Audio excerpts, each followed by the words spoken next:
Selamat berjumpa kembali dalam Mainan Audio Sahabat Seperjalanan. Hari ini adalah hari Jumat 8 November 2024. Tema renungan saat teduh kita dengan judul Disediakan Sebelum Diminta. Firman Tuhan terambil dalam 1 Korintus pasal 2 ayat yang ke-9. Tetapi ada tertulis, apa yang tidak pernah dilihat oleh mata dan tidak pernah didengar oleh telinga dan tidak pernah timbul di dalam hati manusia, semua disediakan Allah untuk mereka yang mengasihi Dia. Mari kita berdoa. Bapa yang di dalam surga, tatkala kami di dalam hidup menghadapi kekhawatiran, ketakutan, dan ketidakpastian, kami memiliki Allah yang mengatasi kekhawatiran kami, ketakutan kami, dan kebutuhan kami. Dalam nama Tuhan Yesus kami berdoa, amin. Shalom sahabat seperjalanan yang dikasihi Tuhan. Disediakan sebelum diminta. Ini adalah sebuah kalimat yang benar-benar sangat menghibur dan sangat menguatkan. Namun pertanyaannya, siapa yang bisa melakukan disediakan sebelum diminta? Yang terjadi dalam kehidupan real dan nyata keseharian kita, diminta pun tidak disediakan. Sewaktu kita meminta sesuatu, maka orang lain akan memberikan respon, minta saja, cari usaha. Aku saja mencari usaha kerja keras, belum tentu mendapatkan. Sedangkan engkau tiba-tiba mau meminta tanpa berusaha. Itulah respon manusia. Tetapi firman Tuhan berkata disediakan sebelum diminta. Lalu pertanyaannya, apakah benar semuanya disediakan oleh Allah? Maka jawabannya ya, benar dan pasti.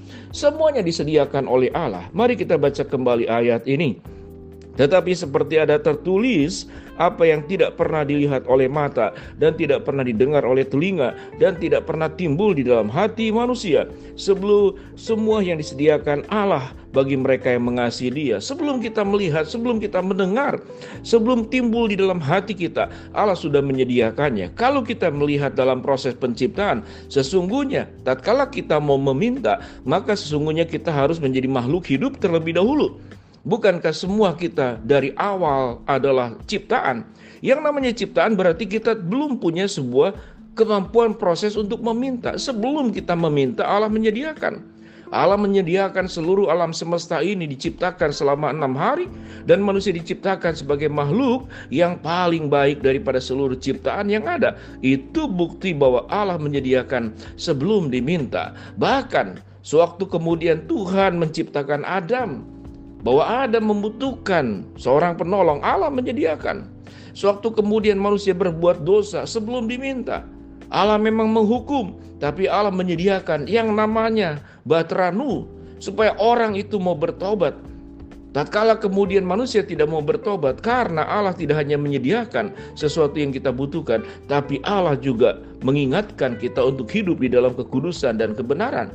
Permintaan Tuhan cuma satu, hiduplah dalam kekudusan dan kebenaran, jangan hanya hidup di dalam dosa. Sedangkan seluruh kebutuhan kita di atas semuanya itu Allah sediakan sepenuh-penuhnya tanpa dikurangi. Permintaan Allah cuma satu, hidup dalam kekudusan, mengikuti jalan dan kehendak serta peraturannya. Hanya itu permintaan Tuhan. Sementara kita boleh meminta apapun sewaktu kita kemudian memenuhi apa yang Tuhan inginkan. Tatkala kemudian kita tidak sanggup memenuhi pun, Allah kemudian menggantikan di dalam diri Kristus Yesus yang mati di atas kayu salib, menggantikan sesuatu yang Allah minta, agar kita bertobat, agar kita menerima kerajaan Allah. Namun karena kita tidak sanggup dalam keberdosaan kita, kita tidak mungkin diselamatkan. Allah sediakan Kristus sebelum kita memintanya. Bahwa Kristus yang datang ke dalam dunia menjadi keselamatan untuk seluruh suku, bangsa, dan bahasa.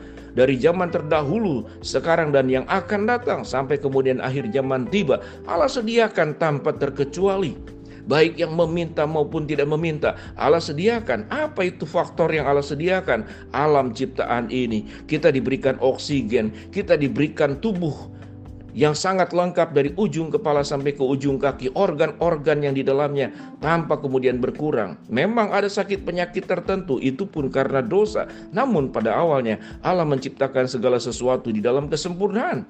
Allah menciptakan sesuatu dengan semua yang terbaik. Tidak ada yang namanya kelas 2, kelas 3, atau kemudian kelas ekonomi. Semuanya adalah kelas yang terbaik yang Allah ciptakan. Apa yang firman Tuhan katakan? Tetapi ada tertulis, apa yang tidak pernah dilihat oleh mata, tidak pernah didengar oleh telinga, dan yang tidak pernah timbul di dalam hati manusia, Semua disediakan Allah untuk mereka yang mengasihi Dia. Kita lanjut pada ayat yang berikut. Karena kepada kita Allah telah menyatakan oleh Roh, sebab Roh menyelidiki segala sesuatu, bahkan hal yang tersembunyi dalam diri Allah. Siapa gerangan di antara manusia yang tahu apa yang terdapat di dalam diri manusia selain roh manusia yang ada di dalam dia? Demikian pula lah, tidak ada orang yang tahu apa yang terdapat di dalam diri Allah selain roh Allah. Roh manusia yang diciptakan dalam kekudusan jatuh dalam dosa. Roh Allah yang di dalam kekudusan menyucikan segala dosa-dosa kita. Berprasangka baik kepada Allah adalah sesuatu yang seharusnya kita lakukan. Namun manusia seringkali kemudian berprasangka buruk kepada Allah. Apa itu prasangka buruk? Tuhan itu tidak ada. Kalau saya tidak berusaha, kalau saya tidak berjuang, kita hanya minta kepada Allah. Itu sesuatu yang tidak mungkin. Mana mungkin Allah kemudian memberikan sesuatu yang kita minta, karena Allah itu tidak ada. Pada saat kita mengalami penderitaan, kita mengalami problem, kita mengalami masalah, maka dengan serta-merta kita mengatakan Tuhan itu tidak ada. Tetapi pada saat kita mendapatkan berkat, mendapatkan segala sesuatu kelancaran, kesuksesan, kita pun yang namanya orang berdosa tetap mengatakan tidak ada Allah. Seluruh kesuksesanku adalah karena usahaku sendiri. Dengan demikian, sahabat seperjalanan, kalau kita memahami Tuhan adalah Allah yang sangat baik, menyediakan segala sesuatunya. Kalau kemudian Tuhan menahan permintaan kita, itu pun demi tujuan baik, agar kita sadar, agar kita tidak jauh di dalam dosa. Mengapa Tuhan mengizinkan sakit penyakit? Salah satunya agar kita berhenti berdosa. Berbuat dosa, dengan sakit kita tidak melakukan dosa. Bisa saja kemudian kita berbuat dosa dalam pikiran kita, kita bersungut-sungut, menyalahkan Allah. Itu sifat manusia.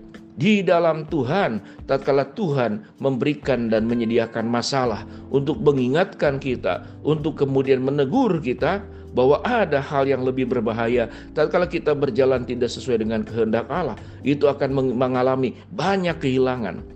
Tuhan memberikan kepada kita hak untuk memilih, hak untuk memutuskan, hak untuk menentukan. Namun tatkala kita salah menentukan, maka seluruh berkat-berkat Allah yang tersedia, yang sedemikian sempurna, sedemikian baik, bukan berarti Tuhan tidak menyediakan, tapi kita memang berjalan menjauhi Tuhan, menjauhi berkat-Nya, menjauhi katakanlah anugerah-Nya, menjauhi segala sesuatu yang Tuhan sediakan. Maka perjalanan kita akan menuju kepada kebinasaan, bukan kepada kehidupan yang kekal, bukan kepada sukacita surgawi yang Allah sediakan di suatu hari nanti, dan yang Allah sediakan juga di saat sekarang dengan semua perlengkapan yang terbaik yang Tuhan berikan kepada kita. Sahabat seperjalanan, biarlah kita boleh berprasangka baik kepada Allah. Kalau kita mengalami kekhawatiran, ketakutan, adalah perkara yang sangat wajar dan manusiawi. Karena manusia bisa mengalami ketakutan. Tapi Tuhan bukankah sebagai pribadi yang mengatasi ketakutan kita? Janganlah khawatir, janganlah takut. Aku ada bersama dengan engkau. Aku akan bertindak tepat pada waktunya.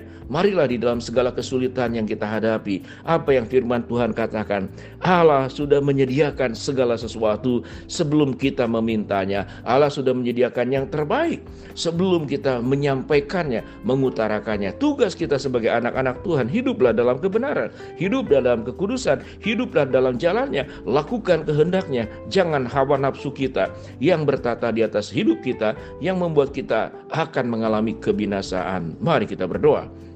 Bapa dalam surga, terima kasih buat kebenaran firman Allah yang kami pelajari. Kami bersyukur Allah yang menyediakan segala yang kami butuhkan. Hamba-Mu berdoa buat sahabat seperjalanan yang sedang sakit, Tuhan jamah sembuhkan. Sahabat seperjalanan yang sedang menghadapi masalah, Tuhan bukakan jalan. Sahabat seperjalanan yang sedang berdoa mengharapkan sesuatu, Tuhan kabulkan dengan cara dan waktu Tuhan yang terbaik. Allah yang kami sembah, Allah yang menyediakan sebelum kami memintanya. Dalam nama Tuhan Yesus kami berdoa. Amin. Shalom. Tuhan memberkati kita semua.